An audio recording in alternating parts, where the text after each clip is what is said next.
ಸಾಧಕರ ಅವನು ಸಿದ್ಧ ಒಳಗ್ ಬಂದಂದ ಹಾಕಿರು ಸೈದ್ರು.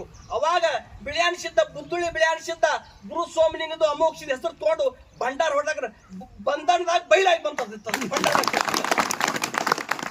ಯಾವ ನಮ್ಮ ಹತ್ತೂರು ಗ್ರಾಮದ ಚಂದ್ರಶೇಖರ ಹೌಡೆ ಅನ್ನೋರಿಗೆ ಪಾಶಿ ಇತ್ತು. ಆ ಪಾಶಿ ಒಳಗ ಆ ಹಗಲಿರುಳು ಹೋಗ್ಯಾಣ ಮುತ್ಯ ಬನಿಸಿದ್ದಪ್ಪ ಹಗಲಿರುಳು ಧ್ಯಾನ ಮಾಡ್ತಿರು. ಆ ಧ್ಯಾನದ ಒಳಗ ಅವ್ರ ಭಂಡಾರ ಶಕ್ತಿಯಿಂದ ಆ ಚಂದ್ರಶೇಖರ ಗೌಡ ಪಾಶಿ ಸುಳ್ಳಾಗ್ಯದ. ಎಂತ ಭಂಡಾರದ ಶಕ್ತಿ ಅದ. ಅದಕ್ಕೆ ಅಲ್ಲಾಗ ನಾವೇನು ಭಾಳ ಹೇಳಂಗಿಲ್ಲ. ಇಂಥದ್ದು ಸಿದ್ಧರ ಕೆಂಪಾಡು ವರ್ಷ ಹಿಂಗ ಮಲ್ಕಾರ್ಸಿದ ಜಾತ್ರೆ ಕೂಡಿರ್ತಕ್ಕಂಥ ಎಲ್ಲರಿಗೂ ಹೇಳುದ ವರ್ಷ ಹಿಂಗ ಹೆಚ್ಚ ಮಾಡ್ಕೊತೋರಿ.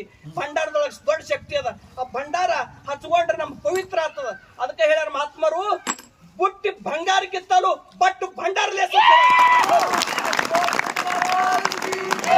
ಭಂಡಾರ ಹಚ್ಕೊಂಡ್ರೆ ನಾವು ನೀವು ಪವಿತ್ರ ಆಗೋಣ.